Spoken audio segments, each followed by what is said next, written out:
so y'all go ahead and do the factor and the math knowledge question for today. Pause the video, and then once everyone is finished, you can unpause the video, and I'll go over the correct answers. So for this factoring, you're going to start by factoring out a 2x, and then you're going to be left with 125x cubed plus 64.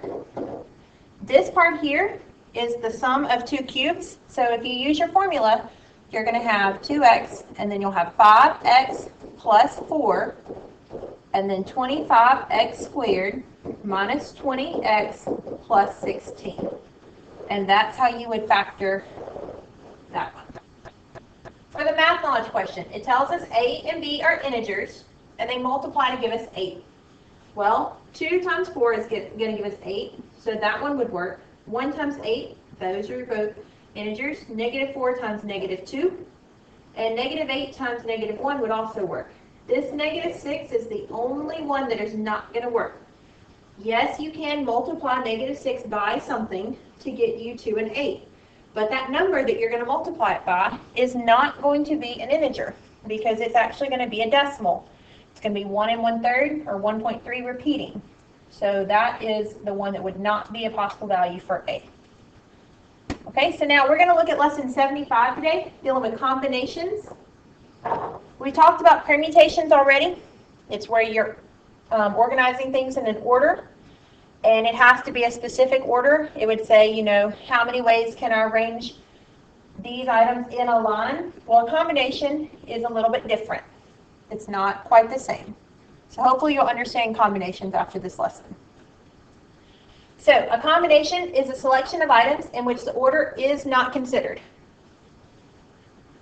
So if I have these 3 items and I want to take them 2 at a time, in a permutation I would have had A, B, B, A, C, C, A, B, C, and C, B. Because I'm picking 3 of the items and then 2 of them, and that gives me 6 different ones. However, a combination is just where the order does not matter. So this is actually the same combination. This one is the same combination.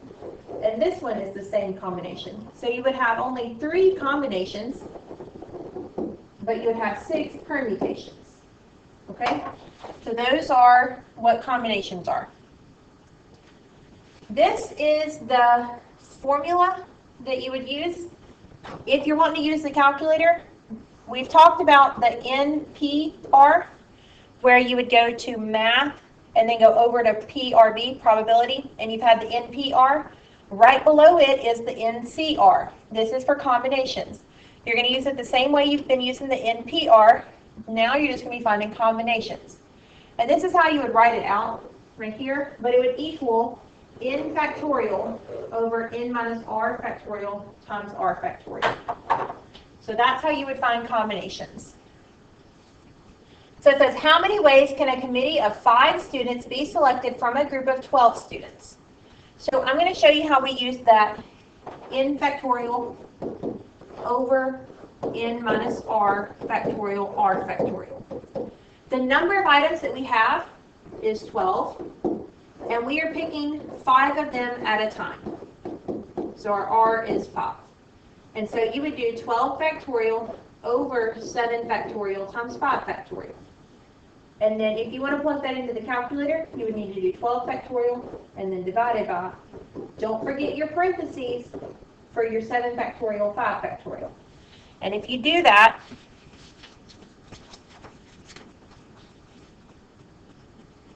you should get 792. And then you can also use the calculator with the NCR button. So to use the NCR button, again, you're going to go to math. We're going to go over to probability, and you should see it on the number 3, NCR, and it'll come up as answer NCR. Well, that's because you needed to put in your 12 to start with.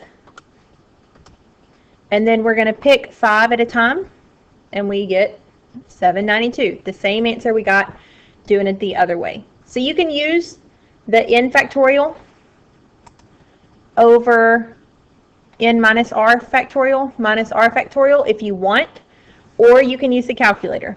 It doesn't matter to me. You'll get the same answer either way. It's really just a preference. So now looking at the next example, we have 7 points located on our circle, as they show us. How many different triangles can be drawn using these 3 points as vertices? Well, how many items can we combine at a time? I mean, how many items do we have that we can combine? We've got 7 points, so we have 7 items. How many of them are we going to be picking at a time? Well, if you're making a triangle, you're going to be picking 3 points at a time, because a triangle has 3 vertices. So you're going to use 7C3 if you wanted to plug it into your calculator. So plug that into your calculator, and you should get 35 triangles. You could also do 7 factorial over 7 minus 3 factorial, and then 3 factorial. So 7 factorial over 4 factorial, 3 factorial, which also will give you 35. You're picking 7 out of the 7 points, you're going to pick 3 of them at a time. So that's why it's a combination. Because if I pick 0.156 or 0.615, that's the same triangle. So that is why you're only going to do combinations, not permutations. Looking at this one, how many different 5-card hands can be dealt from a deck that contains 52 cards? Well, how are we going to do this one? We're going to do it the exact same way. We're going to use our NCR button. We're picking 52 from 52 items, and we're going to pick 5 of them at a time. Now, if we were dealt these 5 cards, 1, 2, 3, 4, 5, that's the same as being dealt it in that order, because you're just looking at a group of 5. It's not talking about the order that you got them in.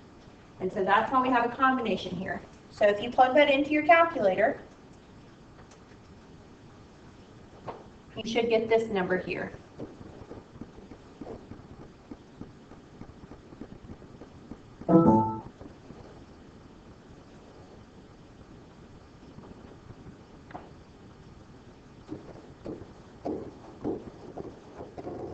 There it goes.